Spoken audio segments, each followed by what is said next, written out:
Toyota City, you listen to me. If you're near a Toyota dealership right now, any type of Toyota showroom, go into the showroom right now and take the keys to a brand new Toyota Century for no reason. Their car is your car as of right now. Welcome back to Motorsport 101.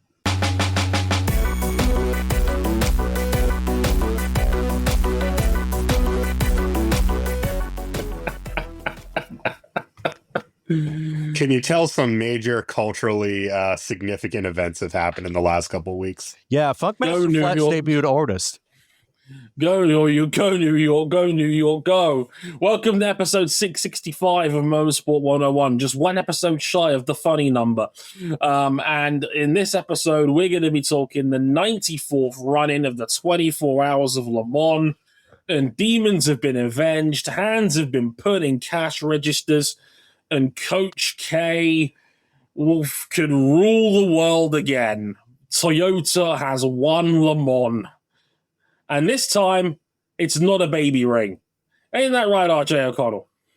Oh, my God. I have so much that I would like to say about this race that I'll save for later. But, God, it felt gratifying that I could work in one timely reference to the Knicks winning the championship into an hourly report. I felt very proud of that moment. Even I didn't mention the Knicks by name, but I did just say, you know, when basketball has decided their championship, as we enter the fourth quarter of the 24 Hours of Le Mans, a bunch of teams and drivers will be looking for their own fourth quarter heroics. So I thought that was very, very clever. We got predictions. It was very even, and I guess the tiebreaker is who had the closest to the first car retiring from the race. I guess that's please. Cam pick the winner. It's going to be Cam. Can't pick the overall winner for the first time. Dre, you've been the big thing. The big thing for me, of course, I picked a car that actually retired, and the other two did not. Yeah. Look, listen. I didn't hate watch enough. I would happily, if this was a Ferrari and then I'd won again, I'd have taken full credit for breaking the tie. So it's only fair I give Cameron Buckley his flowers and say, well done, sir. I did buy the scale model. And then I would love to see it if it was made of more than 3 pixels right now. It's the number 8 TRO10. This is only on screen. And for a while, this looked like that was going to be the car to win it for Toyota. But there were some interesting twists that happened in this race. Yes, indeed. I am just happy that I got one of these, but also shout-outs to Kamui Kobayashi, who, after crossing the line, as he's the one who took that car home for its victory, getting on the radio and going, "Yeah, I need a beer." Remember, this is the guy who was doing like a 5-minute impromptu stand-up bit during his Rolex 24 in-race interview just to talk about his experience of making a makeshift sauna in the infield of Daytona.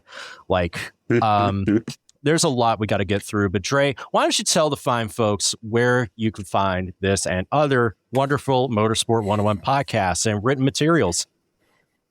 Indeed, you can find them on youtube.com/motorsport101, facebook.com/motorsport101, Instagram at motorsport101pod, TikTok at M101_podcast. We're all personally on Blue Sky and Twitter in some capacity. C Buckley917 for Cam, RJ O'Connell for RJ O'Connell, and Dre Harrison for me.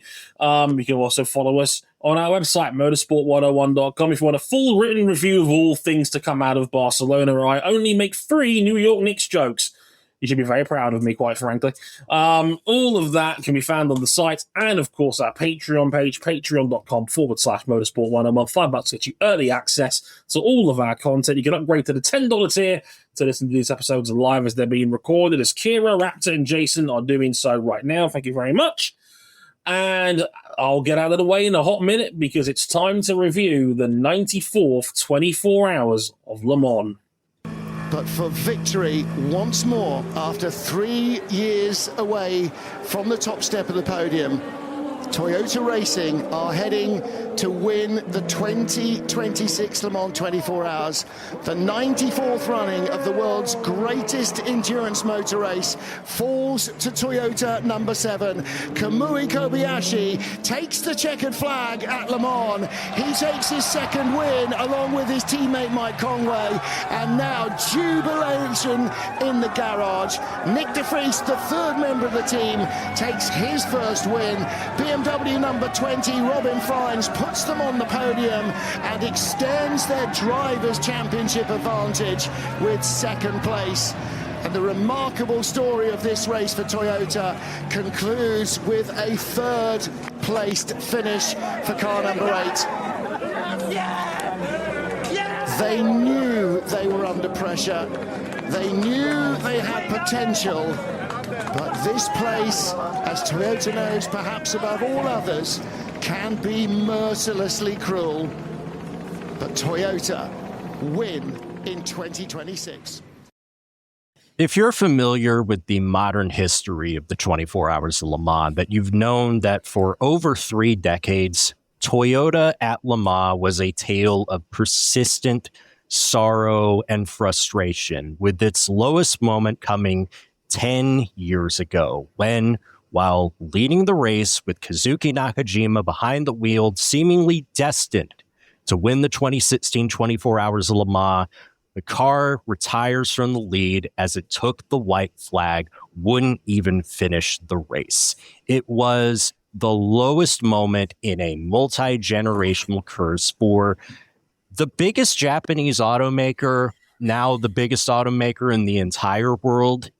And what's interesting is that Toyota did break its curse. It got its first win at Le Mans after 33 years of trying in 2018, and then won 4 more times to run it to 5 in a row. But many people will point out that it only happened after LMP1 rivals Audi and Porsche left the sport of their own accord due to stuff that was going on behind the scenes that were, let's just say, a little bit bigger than endurance racing. And that left Toyota to get those wins and pick them off against several very ambitious but ultimately hopeless privateer efforts.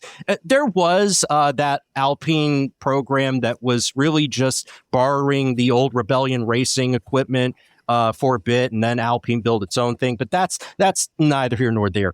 But since the proper start of the OEM Hypercar era in 2023, Toyota had gotten reacquainted with that same shitty feeling of disappointment at Le Mans, narrowly finishing second twice to Ferrari in 2023 and 2024, and falling further away last year.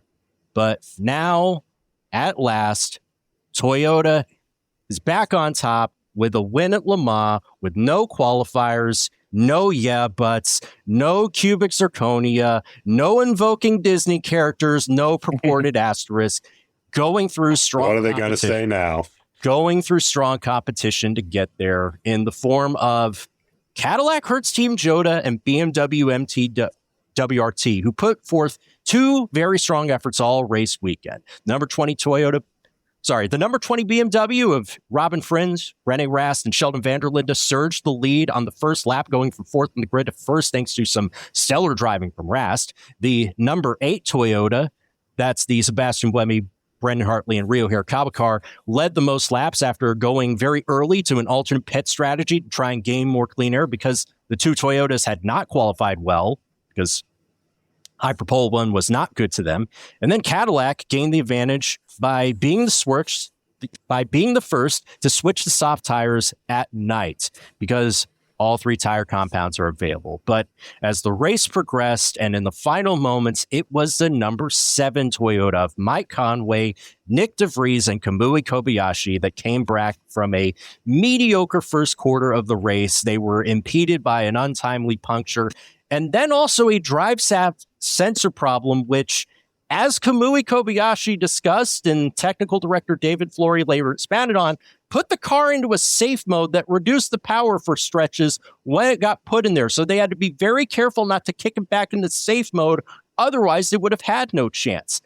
But ultimately, it was a safety car for Porsche driver Ayhancan Guven's big crash in LMGT3 and a broken down Aston Martin LMGT3 car bringing out a full course yellow, as well as some crafty overtaking, helping the number 7 Toyota take the lead in the final few hours, never giving it up. It's Conway and Kobayashi's second overall wins for Toyota and the first for De Vries, who I did not know until recently was a Rolex brand ambassador. And I'm just thinking next to Stewart, Christensen, and look, we've said what we think about Chadwick lately, but at least her accomplishments are socially relevant. Like, what did De Vries done to that point? Well, now he has a Le Mans win. The number 20 BMW came a close second, finishing 10.9 seconds off the win in the second closest competitive finish at the history of the 24 Hours of Le Mans, while the number 8 Toyota finished third and the number 12 Jota Cadillac of Will Stevens, Norman Nato, and Louis Delatraz finished third and fourth. Now, of course, Le Mans is also multiple races at once, and elsewhere in LMP2, inter-Europol competition, a 1-2 finish led by back-to-back winners Kuba Schmakowski, Tom Dillman, and Nick Yeley. Inter-Europol's 2 cars were the only ones that could keep in touch with Duquesne Team's number 30 car. That's the Dorian Pan, Richard Verschoor, and Julian Andlauer car. When the number 30 suffered a terminal brake failure while leading, it kicked down the door for another Inter-Europol win at Le Mans. And if you can believe this, the team's third in 4 years. And also, shout-outs to the LMP2 Pro-Am winners at CrowdStrike Racing by Algarve Pro Racing. Just having a clean race was enough to win your group and get a first-place trophy. So good job to them. And probably Lauren Heinrich early investment has made me the richest man on earth. Dude, how does he go into his first 24 Hours of Le Mans in a car he's never drove and just like continue to be awesome? This I don't understand. Lead the B pillar. Right. Again. We'll get into that shortly. And then in LMGT3, I mean, you want to talk about gutsy performances. TF Sport extending Corvette Racing's legacy of Le Mans success as the number 33 yellow Corvette of Ben Keating, Johnny Edgar, and Nicky Katzberg, picking up the win in commanding fashion. Now, Keating hurt his elbow. This is his first race back since coming back from elbow surgery. Did his mandatory 6 hours of driving as the bronze in the first 8 hours of the race with a quintuple stint to lead it off. That allows Edgar and Katzberg to do all the rest of their driving while the other teams still needed to clear their mandatory bronze driver time. And Edgar runs a quintuple of his own to secure the win. It's the 10th for Corvette and Chevrolet at Le Mans. It comes 25 years after the factory team, which used to be all that was Corvette Racing, won for the first time. Of course, Corvette Racing now, it is the support for customer teams like TF Sport, who've now gone on to win this race. So I'm going to throw it over to Dre Harrison, admittedly the newest endurance racing enthusiast, because this is like test cricket. For you and your view, how big is this win for Toyota to you? Because you can't call it an understory. It's not an underdog story, right? This is the biggest automaker. Like, it was frustrating that they hadn't won this sooner. It is, and it makes you think, how did they not for the previous 5 years that led up to this? Because they'd come so close a couple of times as well. I remember watching when they were leading with less than 3 hours to go, and one off-track excursion cost them the win. For me, it means a lot because, and of course I've got to relate this back to Formula One, I can't help myself here. That 2016 race where David Croft gave the game away while commentating on the Azerbaijan Grand Prix with 10 minutes to go, saying that his old mate Anthony Davidson was going to win Le Mans for Toyota, and said congratulations to him, not knowing that 2 minutes later that car would be dead. And thinking, oh my God, it's the most heartbreaking defeat maybe in Le Mans history. Sean Heidau's call of that finish is still seared into my brain, and I remember where I was when I heard it, let alone the people that were in the media room at the time howling and gasping and frantically rushing to delete everything that they had just written because they're in a crunch to get this copy to the web as soon as possible. And oh my God, everything you've pre-written, don't pre-write, kids. That's your lesson for the day. Don't pre-write because you never know what can happen at the last few minutes of the 24 hours Le Mans. So I said this year in our Discord chat, and we had a couple card-carrying Toyota fans in there, and I said, above any other sporting entity on this earth, Toyota, more than any of them, need to see a body. Oh, yeah. It is not like... I will never forget the DSC headline from 2016, because I watched that. I was half asleep, and then I suddenly wasn't, because I was leaping up and down in my living room. Because that was Porsche's and my girlfriend at the time was going fucking berserk. That was Porsche's 18th win at the 24 hours of Le Mans, and it happened because I will never Toyota. forget. The Toyota wins the 23 hours and 59 minutes of Le Mans as the headline on DSC. Oh man. Oh man. That's the line right there. And like, it's a curse that goes back to the first time that Toyota attempted this. For those who don't know, in the late 60s, Toyota and Yamaha collaborated on the Toyota 2000 GT. They also collaborated on a batch of prototypes that we now collectively know as the Toyota 7. And one of the things that project was meant to do was bring Toyota into Le Mans about a decade and a half before they first showed up in 1985. Then, tragically, over a period of 18 months, 2 Toyota factory drivers are killed during testing accidents, which eventually leads the Toyota 7 project to be shuttered.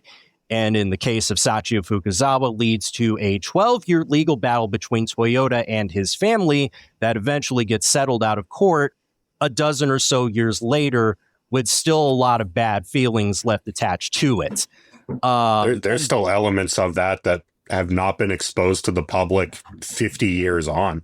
Right. So when I say that this is like, to use an American sports terminology, that this is Curse of the Billy Goat type shit, except it's much darker and bleaker because it's professional motorsport. And Toyota did get that win to break the curse of the Toyota 7, right? But it never felt fulfilling because we don't know what could have been if Audi and Porsche were still here. Hell, if Nissan was still here, because they were here for a hot second and then quickly disappeared in one of the most humiliating high-profile busts in LMP1 modern endurance racing history. We don't know what that would have been like. And then 2023 happens, and Toyota, their only blemish on what would have otherwise been a perfect season is a second place finish, where if that car does not lock the rears and Ryo Hirakawa does not throw it in the gravel into Arnage, I think they win that race. I don't know if they run out the rest of a perfect season afterwards if they win that race, but regardless, that second place was the only blemish on a season where Toyota won every other race. And Toyota came close again in 2024. And I don't think Toyota was as bad in 2025, but they fell off operationally. Their concept had seen the end of its life. And so Toyota, to their credit, decided, you know what? Let's transform this thing. 1, into a car that actually looks good, and 2, one that gives them a wider operating window to work with, just in case they don't have all the horsepower and the weight that they want, right? Kind of. I still think that 2023 swing at the BOP 9 days before the race is horseshit. 29 years on, World War II, etc. What I will say, Toyota, for the longest time, were the masters of getting to 22 hours to go and then throwing this race straight in the trash barrel. In 1994, against Porsche with a Group C car in a badly fitting GT1 outfit, Jeff Krosnoff, who of course is no longer with us, Yep. loses a gear linkage. Second place. Right. He has to crawl under the car to get to it. You can get underneath of it. Like 1998 and 1999, the Toyota GT1. I'll get to those. Yeah. I want to get to those later. And then up against the might of Audi and Porsche, they went bar for bar with them across seasons. They made Audi and Porsche dig into depths of performance that they had previously not had to.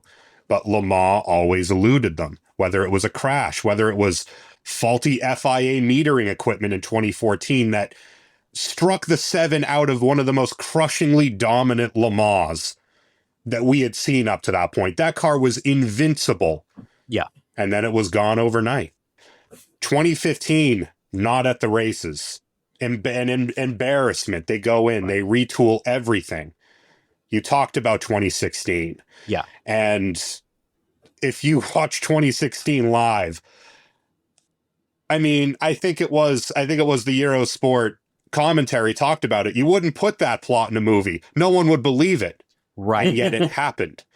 And then in 2017, in their last dance with Porsche up to that point, they have the dominant car and they go from having a stranglehold on the race to all 3 cars out in about a 50-minute span. And that's the one that everybody forgets, right? Because that only happened when it was still night out. They didn't give away the race in literally the final 5 minutes. But I'll focus on a pair at the end of the 90s.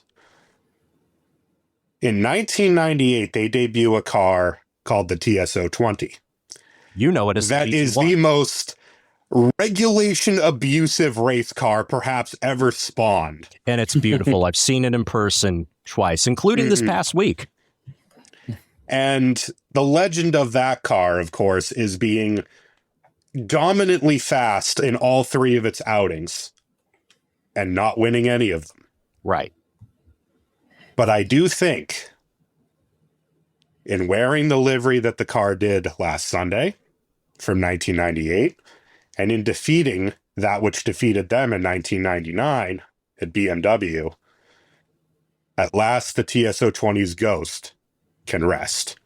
And not just that, Toyota finally has closure for the lowest moment in the most infamous curse in endurance racing history. I think it's safe to say it's not going to, expunge the misdeeds of Toyota higher ups 50, 60 some odd years ago almost, because, that's an entirely different thing from trading away Babe Ruth for a piano, right? But but it is,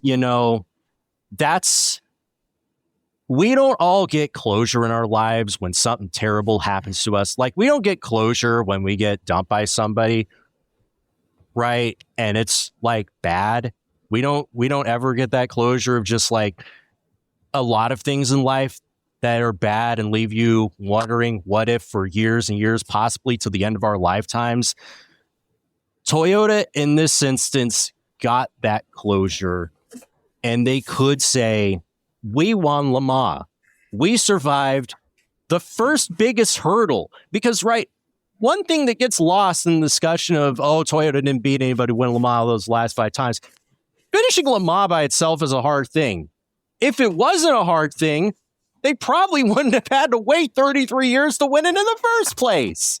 Mm-hmm. That was the thing about it, was snatching defeat from the jaws of victory over and over.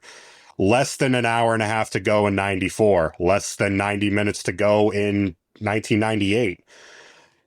Running the lead BMW down in a burst of speed and then is run off the road by a private BMW. And the same lap, Ukyo Katayama has maybe the greatest save in motorsport history as he blows a tire at VMAX on the run down to Indianapolis. Right. And over again. But they ain't going to say anything about this one. And they had to scratch and claw and connive their way to victory against 2 very, very strong opposing cars. Oh, yeah. Those 2 in particular. I mean, we can get into the minutiae of, how close they came and all that. But I mean, a couple things here about some of the drivers. I mean, people will they'll look at the race, they'll look at the B-pillar results, and they'll suggest that Mike Conway was not at his best. And you know what? He probably wasn't. And I'm sure he would likely be one of the first to admit that maybe that wasn't one of his finest days behind the wheel. But number one, he's now a 2-time Le Mans winner. Number two, he's now won a WEC race in each of the last 10 seasons, all with Toyota. Number three, there's rumors about his future. He may go to another manufacturer. He in his late 40s might just decide, you know what? I've won Le Mans twice. I've won a couple world championships. I've done everything I need to do. If this is my last ride, I can just walk away from here. Then again, I could say the same thing about Kamui Kobayashi. Kamui Kobayashi could just walk away right Kobayashi, here. Man. But Kamui Kobayashi, I have to say, not the luckiest man ever in racing. Still is waiting for that first Super Formula win. I don't think he'll have to care. Leader of the B-pillar, 3/10 clear of the field, and absolutely imperious when it came down to winning time. Oh my God. And you know what? He was so good that he made everyone else down the stretch of that race look kind of ordinary. And I like that at 39, this guy who has raw talent beyond anything you've seen and just did not get the luck because, well, his F1 team shuttered in the offseason in 2009. He was going to be in the TF 110. And then he wasn't. He's so goddamn good. And I need to also give flowers to Nick DeVries. I mean, yes, we do. He was binned off by AlphaTauri in 2023. It was not a pretty exit. It was an exit that had people wondering if he should have even gotten the opportunity. An opportunity that, by the way, that only a few years ago, Nick DeVries was looking like he was going to be next man up at Toyota. That seat eventually goes to Ryo Hirakawa instead. DeVries finds his way back into Toyota in the inevitable seat of being Kobayashi and Conway's co-driver in the spot that Jose Maria Lopez once filled, which was, always the seat that was under the highest scrutiny. Conway probably wasn't at his best, but you know what? Nick DeVries was the dad that stepped up. He was the dad that is the most... RJ, that is the most impressed I've ever been with Nick DeVries in a race car, bar none. Oh, my God, yeah. That was his best race. And you know what else? Pencil that boy in for a golden melon. Because if he does not do a crossover dive bomb on the number 12 Cadillac to take the lead, that car probably doesn't have the margin to play it safe down the stretch with the BMW bearing down on them. We'll get to BMW in a moment. Yeah. Spectacular overtake, one of a couple. Out of the Toyota crew. Hartley had one around the outside of Indianapolis in the night that was porn. I mean, racing porn. Yeah, absolutely. I mean, Dre, the number 8 Toyota led the most laps in this race, comes away with a third place finish. It's a total team effort. Like, it's a great result. You won the race, you get 2 cars on the podium. Oh, man, I just think for the selfishness of my pick and because I bought the car, I would have thought, man, it would have been cool for Sebastian Buemi 10 years on from the lowest moment of his endurance racing career to get that W back and become a 5-time Le Mans winner. Hartley would get his 4th.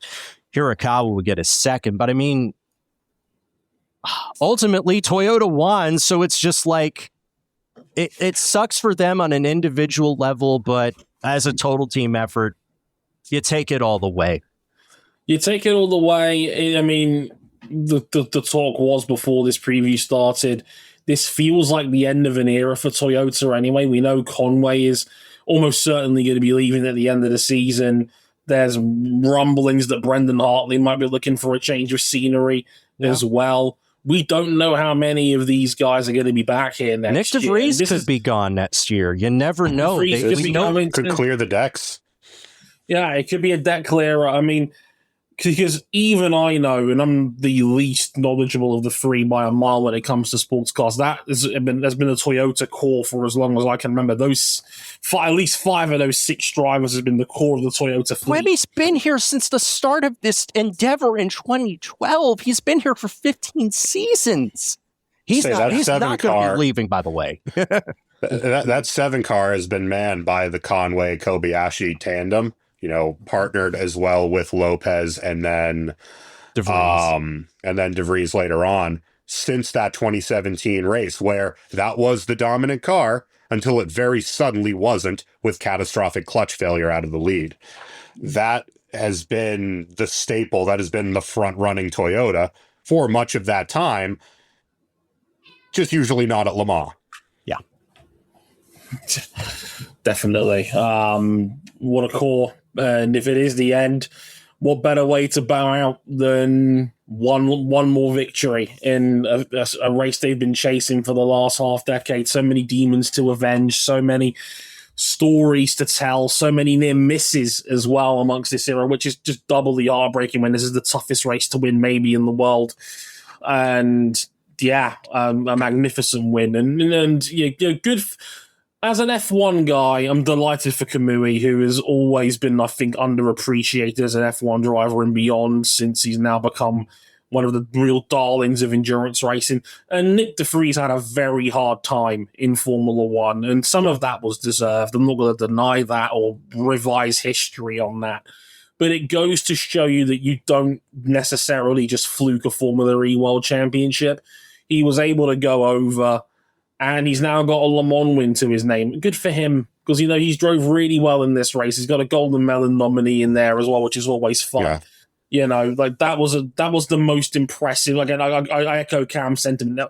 It was the most impressive run I've seen from Nick de Vries on a race car in his career. He can do this at the very highest level, and that's a hell of a way to silence the doubters. A Le Mans victory. Love his end of the race when it was I think it was the second to last lap, and he's just just calm it down, everyone in the garage. Which is funny because the whole Conway was saying after the race that Nick was the most nervous man up in that pit wall.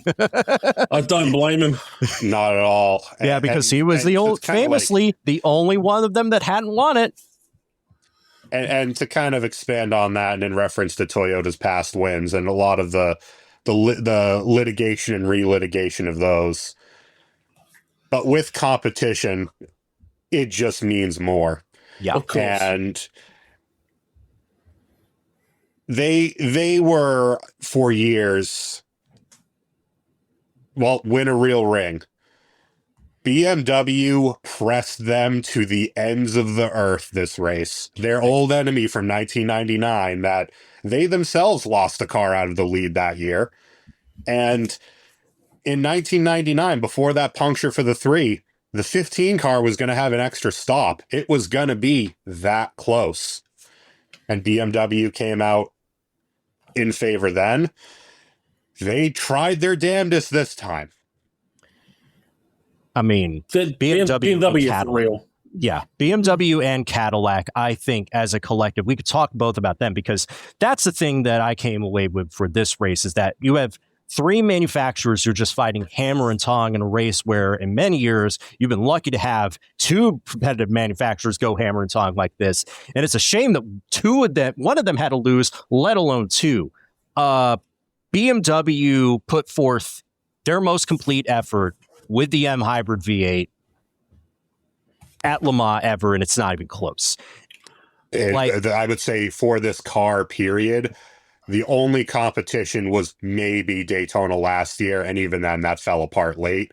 Now, BMW, and especially Sheldon Vanderlinde, I have to talk about for a second. He put in a marathon stint before the final driver swap on Sunday morning, and there was nothing left in him or that car. He got everything out of it before he handed it to Frines.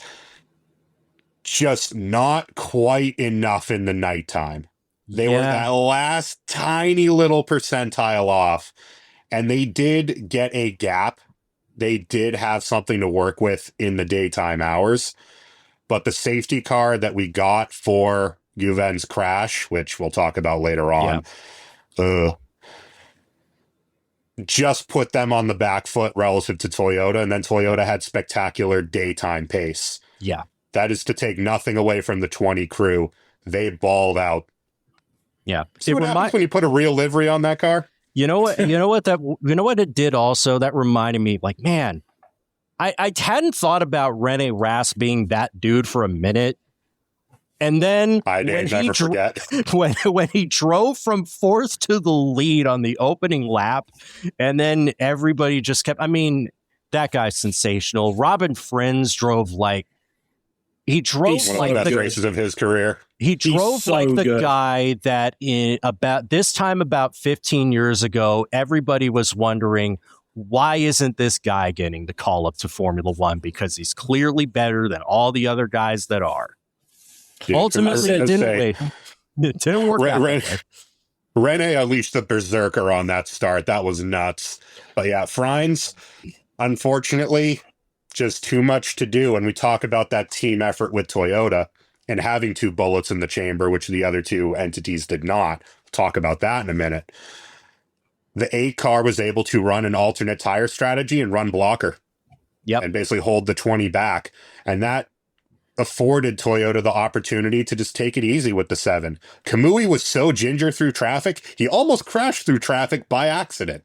Because he in not going for the move, the LMP2 he was passing was kind of disorganized. And Frines got it down to about 10.9 at the end. Yep. Second closest finish, because 1966 doesn't really count. They orchestrated that badly. Yeah. And you're going to be hard-pressed to find something. Someone should make a movie about it. Where Ken Miles actually goes to Le Mans 65 and then his transmission explodes. Oh, man. I mean, creative liberties and all that. But right. That last little stretch, I mean, supporter of the show, Sasha and I were watching it, and it's like Frines is overdriving, just trying to get everything he can out of the Beamer. And it was just too much. And then Kamui, I think 2 laps from the end, puts in a lap of don't even try it. Yeah. They had it in hand, but the silencer. Cadillac, though. I mean, Cadillac, the number 12 car, that was a car that I think, again, another story of that car so quick during the night, especially with the move that they were going to be the ones to take soft tires at night when the track temperature dips. Toyota and BMW still pretty much committed to running mediums as long as they can. Cadillac switches over to softs, and they're able to get the most out of it, and they're able to work the way in front. For a while, it looked like Cadillac was going to win this race. One of the 2 Jota cars was definitely going to win this race. I tell you what, man. If there is anybody that is at the head of my commiserations list, it's got to be Sebastian Bourdais in the number 38 car with Jack Aitken and Earl Bamber. If not for a $2 part and a power steering system failure, Sebastian Bourdais might have finally won the race overall, because remember, he won his class. We're not going to get in the baggage that came with it. He finished runner-up overall 3 times with Peugeot. Overall wins feel a lot different than winning just your class. I know that's... He never thought he'd get another chance at it. And that was probably his best and last chance to do it at age 47. He's Dale Earnhardt at the Daytona 500, man. It's every way you can lose this race, any way you can finish second, Sebastian Bourdais has. And that 38 car was phenomenal for much of the race. It was 38 versus 20 at the head of the field for a good while in this race, just going back and forth. Several hours. Yeah.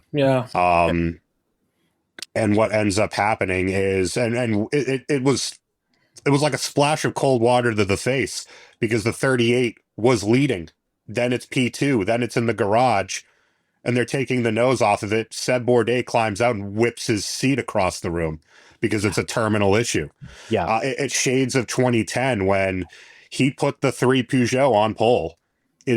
Back when they could just do 319s as a race pace, as a normal thing. Note, they could not sustain 319s as a race pace. His car never even got the chance to throw a connecting rod through the side of the block, because the suspension element ripped out of the tub and KO'd the car 3 hours into the race. But the lead. Yeah.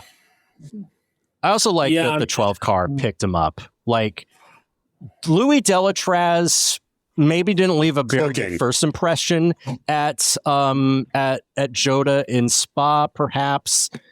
Definitely did this time. Will Stevens, man, The lad. would you have ever thought, Trey, that Will the Lad Stevens would be the straw that stirs the drink for a major manufacturer hypercar effort a decade down the road from the time he's the first voice in the original Motorsport 101 intro?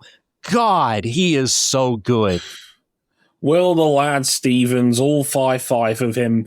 Yeah, I mean, that might be a generous measure. But it wouldn't be like us men to round up our heights. Congratulations as well to Jimmy Broadbent for getting married and then telling the wedding photographer, and this is on his stream, could you make me look 6 foot?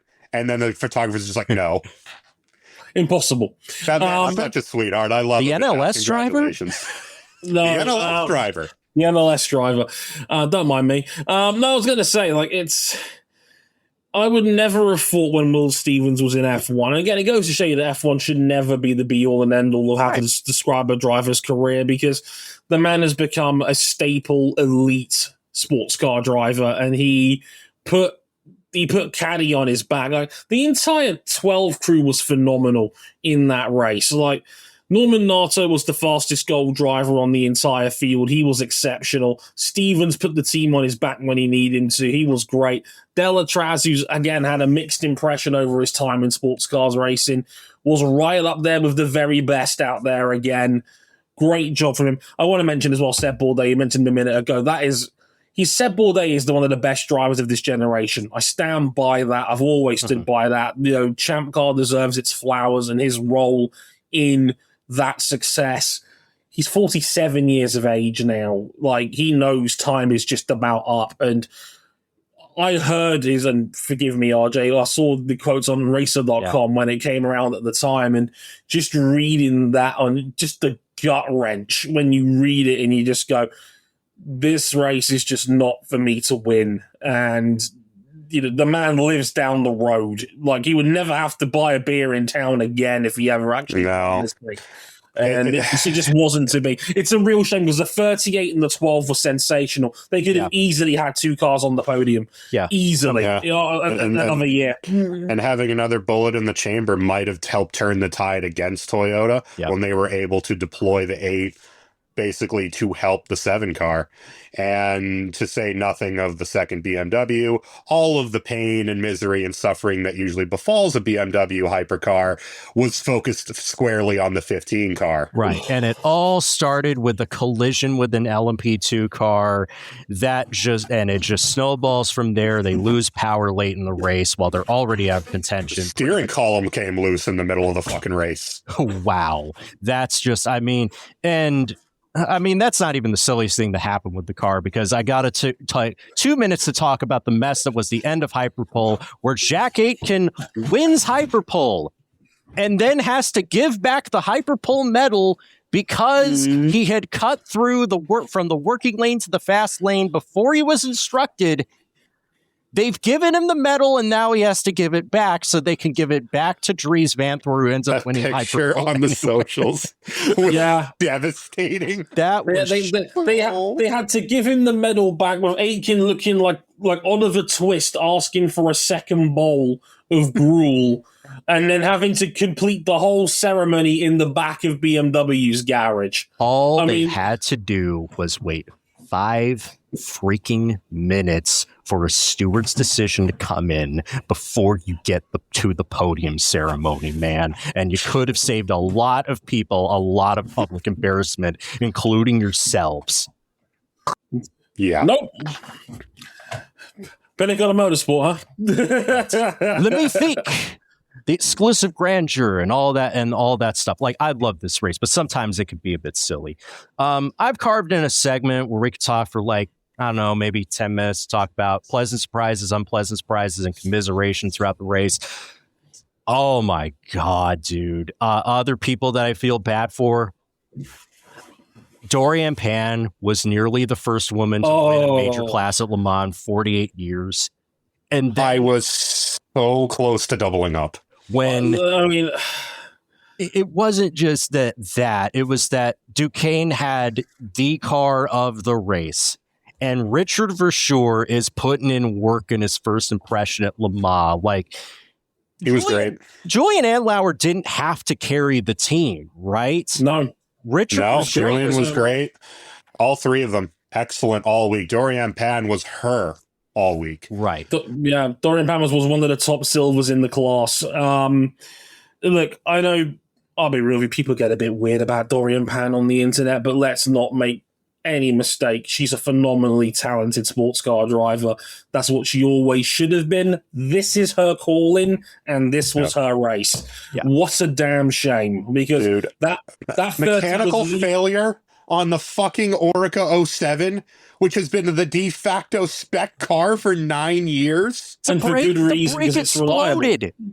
The brake exploded, and like this, places I don't want a brake disc to explode on planet Earth. Going down the Mulsanne is right at the top of that list. I don't think the 30 was ever out of the top 2 across the entire race until its brake exploded in class. And it's a real shame because, as mentioned, all 3 drivers in that car were superb. Pan was one of the best silvers in the field. Richard Verschoor, for a first time at Le Mans, was excellent, and we all know about Julian Andlauer's quality. We know he's an exceptional sports car driver.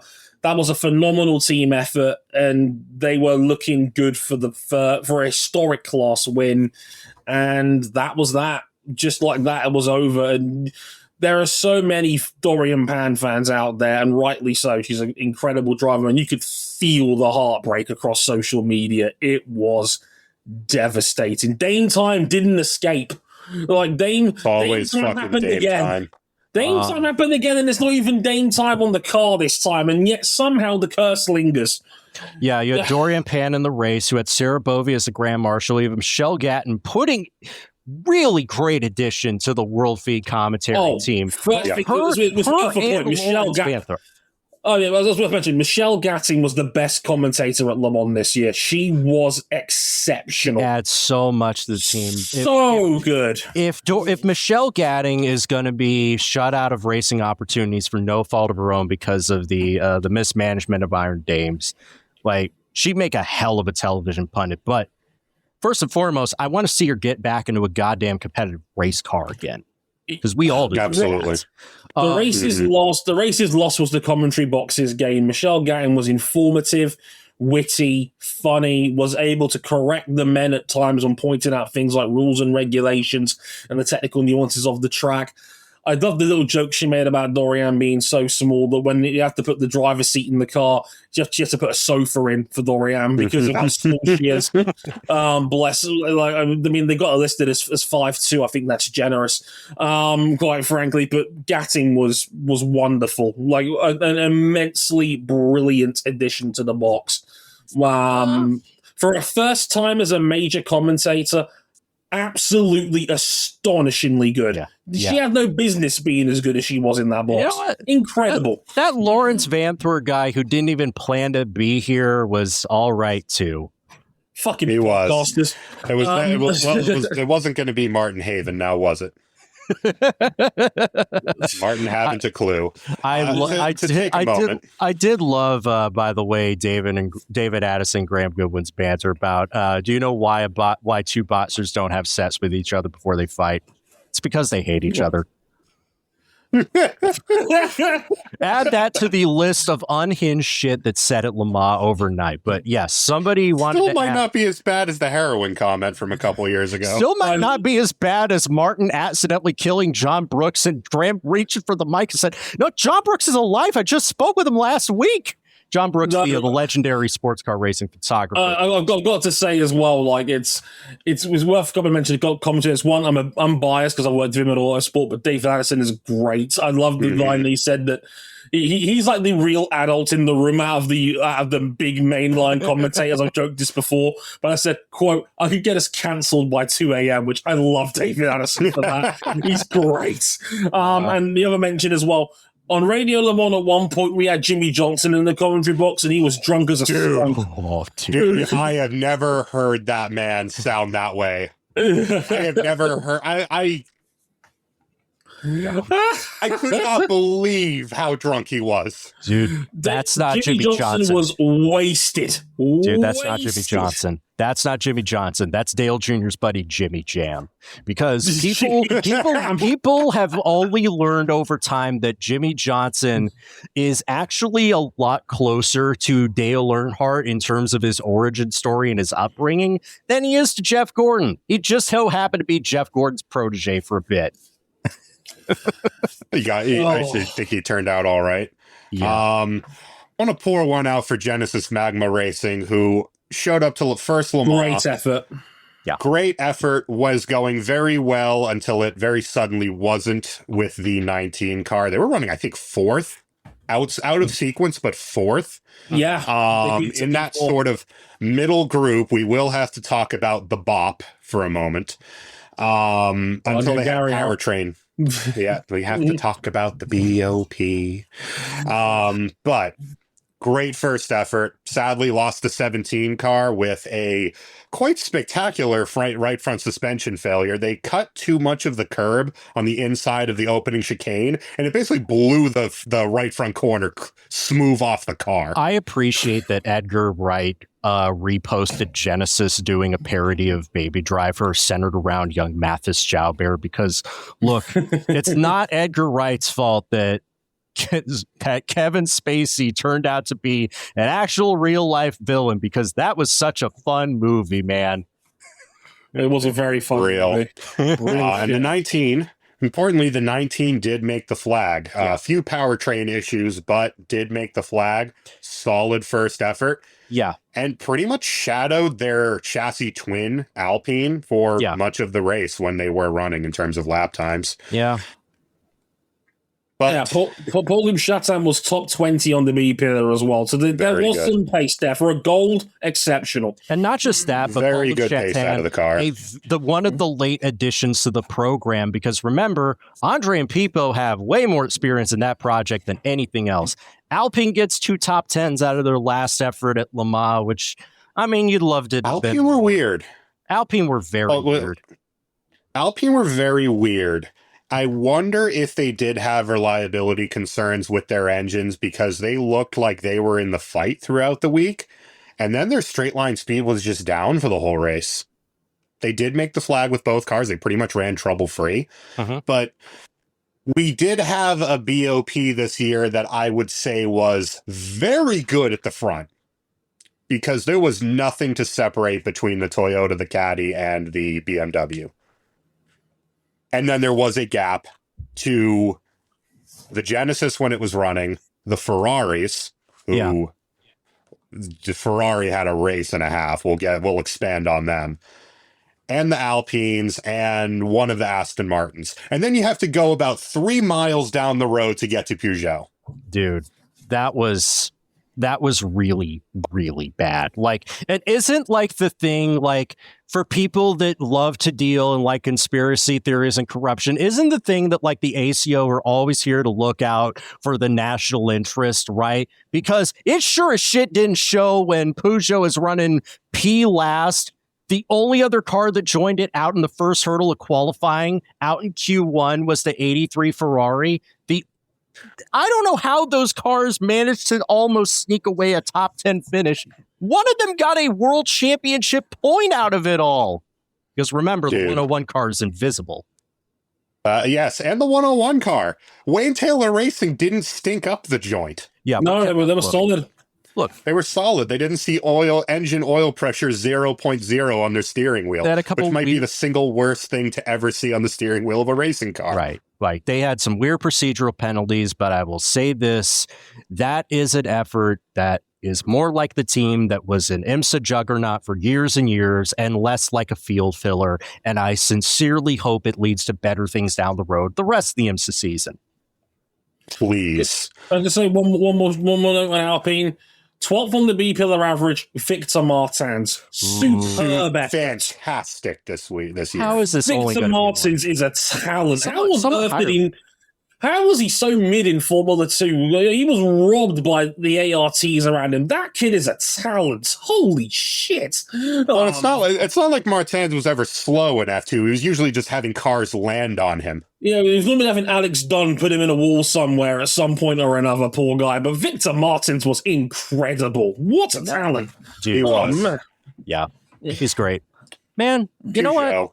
Peugeot, bad. Oh, I'm sure they got clipped. Like I just got to say this. I feel bad. I feel horrible for him. If I'm them, I cancel the program and I out the table on the way out like it's the Epstein files. Yeah, it's funny to mention that because on Thursday they've announced that they're bringing upgrades to the car. Really? As an aside, this is embargoed material by the time we're recording, but by the time this episode comes out, it will not be embargoed material that they are announcing upgrades to the program. The biggest thing for me with this, because this is the third year of this now since they put a wing on that car. Yeah, it's just never been good at Le Mans since they stuck a wing on it. But here's the thing.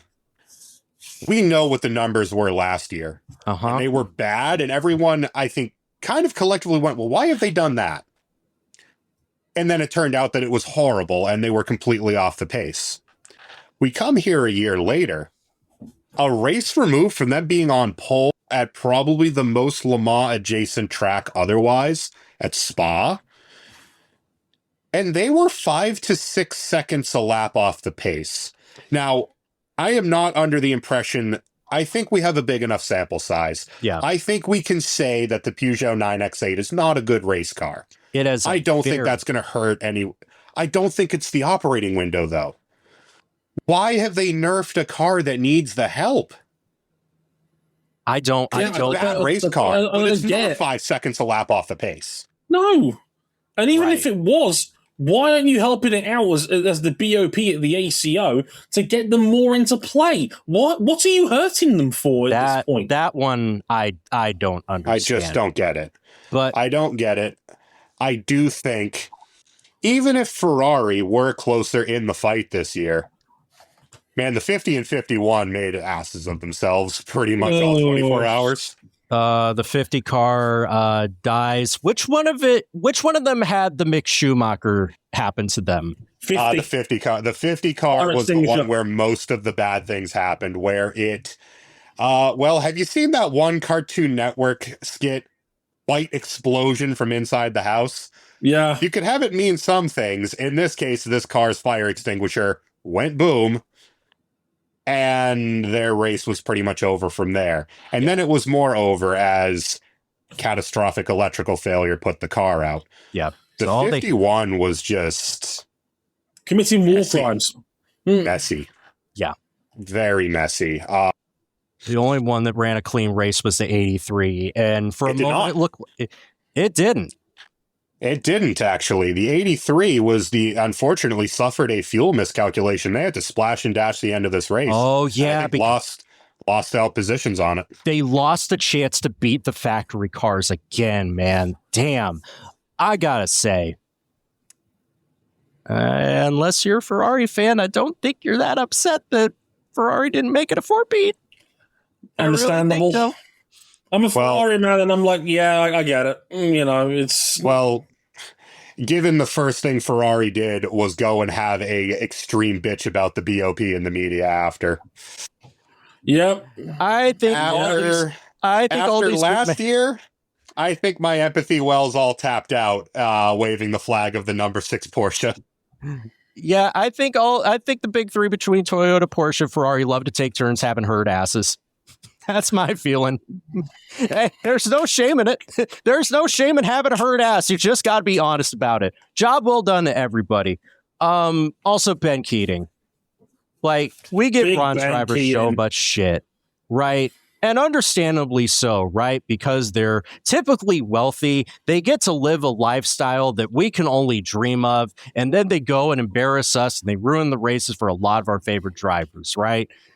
Ben Keating coming off a broken elbow not even the fastest guy, but just willing to go out there and drive 3.5 intense hours simultaneously, back to back to back to back in the car with the injury.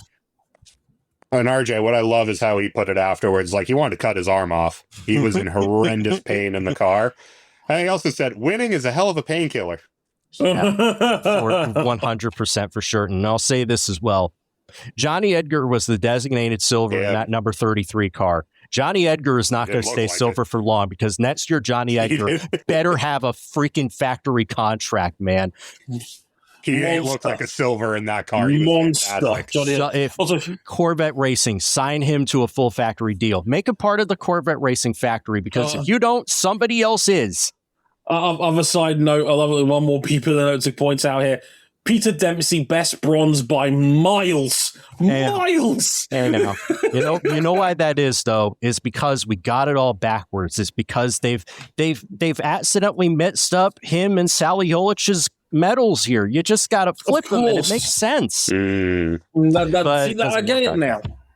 I feel horrible for the 91 Porsche crew who fought their way to the lead, got dropped back down with a couple technical issues, were on their way back into the fight.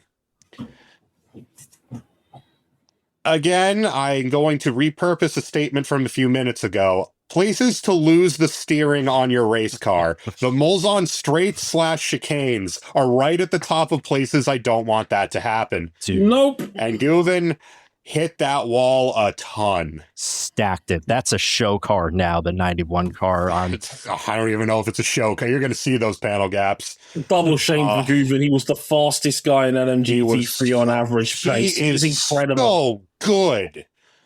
Guven was insane. Show for it. What a shame. He was insanely good in the GT class. Tell you what, Toyota just about almost got a Sunday sweep, giving Denny Hamlin boots to asses over at Pocono, and the Ancient One, in its last dance, the RCF GT3, coming home P2 in GT3. If there's one thing I can't understand, is that why Lexus ran so little bronze time so early in the race, because last year... That was the time to use it. That was the time to use it, but and you have two good bronze drivers in Tom Van Rompuy and Petra Mbarescu, who you could have used more, because we didn't just see it this year with Keating. We saw it last year with Ryan Hardwick doing yeoman's work shifts behind the wheel early on in the race, getting out of the car so Richard Leitz and Ricardo Parra do all the work. That's the meta, at least it seems like to me. They just didn't do it. And it meant that they were... down the stretch, they had to run drivers who did a good job, but just got ripped to pieces by that 33 vet. Mm-hmm. Because when your drive time obligations are done, you're unshackled in as far as that goes. Do we have any part of the game? Any other commiserations, surprises to add to the list? I think we covered the majority of them. Right. So let's get to the biggest abstract story that broke out of Friday, press conference day, the most stressful day for me on my side of the glass. And that we got a lot of stuff. We got a new pit lane building that's coming to Le Mans by the end of the decade, or at least the start of the next. Finally. Remember, the one we have now is from 1990, the first time they redid the pit lane here. Oh boy, and it sure shows that it's from 1990 every time you step into the media center, and it looks like they hadn't changed the furniture since they bought it in 1990, but I digress. Neat part, you can actually watch I believe this was ESPN Wide World of Sports still, with Bob Varsha actually going and doing the tour of the building. It is on YouTube. Holy shit, man. I got to go I'll catch that. throw that in the Discord server when we're done. I'll catch that up later, but the big announcement was the ACO, the FIA, and IMSA revealing the first framework of the 2030 hypercar regulations. And what we've expected is going to come true, that in 2030, we are going to have a second step of convergence, not two technical regulations racing together, but a single unified technical platform. Here are the bullet points here. They're all going to be two-wheel drive cars. They're still going to have hybrids, and you can choose to develop your own hybrid or your own tub, or you could buy one from an existing partner, LMDH style. The power and the weight are going to go up 20 extra kilowatts, target weight of about 1040 kilograms. They're never going to be as light as LMP1's hybrid anymore. We just kind of go. The 963 certainly won't. Yeah.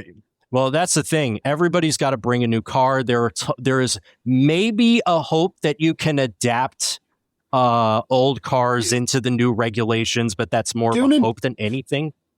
Doonan talked about it a little bit, that there's a possibility you could basically Evo an existing LMDH into it. Yeah, which would be fair, right? But we have to wait and see more because so little of this is known. And the big one is 5-year homologation period, no performance-driven evolution Joker upgrades like you have now. So unless you are in such a dire state, you cannot just, Evo your way to making a good car even better like you can now. Yeah, they've pulled the token system effectively from the regulations. Oh, and hydrogen cars are part of it too, I guess, but that's all big wait and see. The Toyota liquid hydrogen car just did its first demo laps, and Kaz Nakajima, who drove it, says this thing's not ready to run 24 hours. So that's big wait and see, but... Yeah, I'm pretty sure that car actually had a mechanical issue on that lap. We did see footage of it. It does sound neat because, if you've heard the GR Corolla that they run with the liquid hydrogen, that thing sounds fucking crazy. Yeah, that's the thing, right? Because hydrogen is the big way to, be more responsible while also maintaining the sound. Apart from... Look, we're never going to run out of hydrogen. That I'm quite sure of. Yeah, that's the most abundant thing there is. I mean, Dre... When I looked at this, when I got all the stuff Friday from this, my impression was this sounds so reasonable. What do you make of all this from the outside? I think this was a Porsche wish list to get them back in the series, to be honest with you. And I funny who just remarked about saying that these 2030 regulations are very interesting. I'm very curious to see if Thomas Loudenbach still has that job by then. What I would say, I feel like there was only one party though who doesn't like these rules. And who would that be? That'd be Ferrari, who had an enormous bitch about the effective killing of LMH before the race. Is that good? We'll see what happens. We'll see what happens because the big crux for them is they want to build the tub, they want to build the hybrid system. But they can't. This basically feel... Well, that's the thing. What this kind of feels like is that it's just LMDH, but you have the option to do it yourself. And I think that's sensible. All it needed to be. I think that is very reasonable. I think the option to grandfather, I think the option to grandfather existing cars, if they do go that direction, I think that's a good move. Yeah. Because unfortunately, we heard more bad news out of the German auto industry. BMW is in a bad way right now. Today. I think this all makes a lot of sense for pretty much everyone involved. I think it makes it a lot easier to BOP cars that are two-wheel drive as a blanket rather than some 2, some 4, some 4 at a higher speed range, some 4 on different tire widths. And that's the thing, right? Because this is going to solve the one big problem is a lot of the balance of performance discourse will be, it's not going to go away, but it will at least be alleviated because you're not having to juggle 2 different technical platforms at the same time, which it turns out it's a hard thing to do. Hey, it's almost like I called that out on my very first episode on this show. It's like I called that shit 4 years prior to it happening. It's been awesome. Has it been perfect? No. But it's been awesome, and I really hope that when I enter my 40s, when this kicks in, that there will be more good shit to come. Manufacturers will stay. Manufacturers that had left will want to come back. New parties will want to get involved. I like everything about it. I think it's all very reasonably thought out. I think it's smart.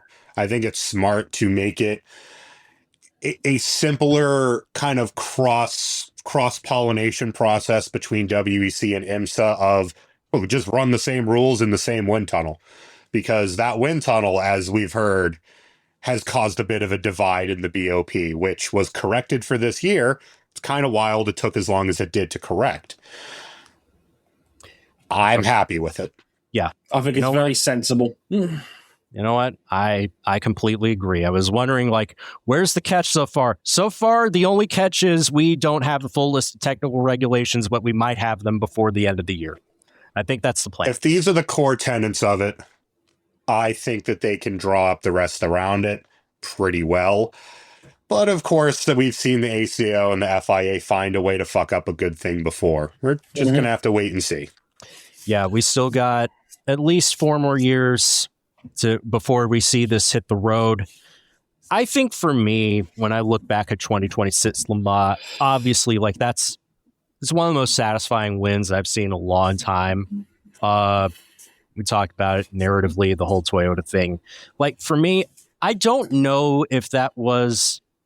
If I have to think about it, then it probably wasn't one of the best Le Mans I've ever seen. But I have to say, it may not be the best, but it was one of the best, I'd say. I came away with that race thoroughly entertained. I would call that a very solid, I would say 7.5 to 8 out of 10 Le Mans. Worth a rewatch.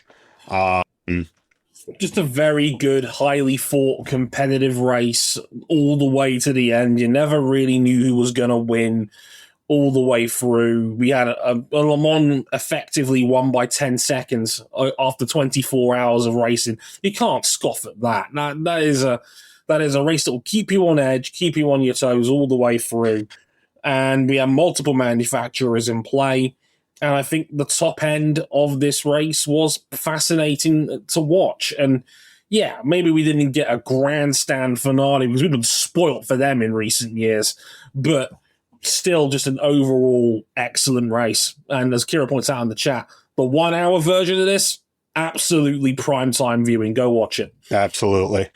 And to that effect, I mean, much has been made of the narrative around this Toyota win. And now the question is when they can get another one. TRO10's pretty good. You know what helps? It doesn't look like a warmed over relic from the past. It looks like a proper hypercar. It looks like a Toyota GT1 from the future. And that's why it had God's mandate to win. Doggone it. And again, in defeating BMW, it feels like the ghost of that old warrior from the 90s can finally rest. And I like that. Indeed. That'll do it for Le Mans for this year. It'll be back next year, of course. We'll be covering that as we do on Motorsport 101. Next time out, we'll be talking MotoGP and its return to Brno. Looking forward to that as ever. Proper track, that is. Looking forward to that one. And IndyCar at its best track on the calendar, not named Indianapolis. It's at Road America. Love me some Road America.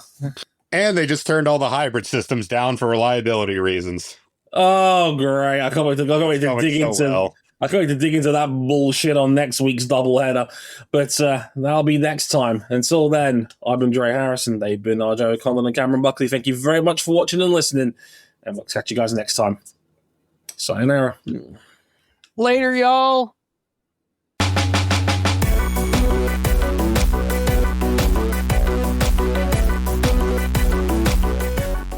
TSO 20 Chan, you are avenged.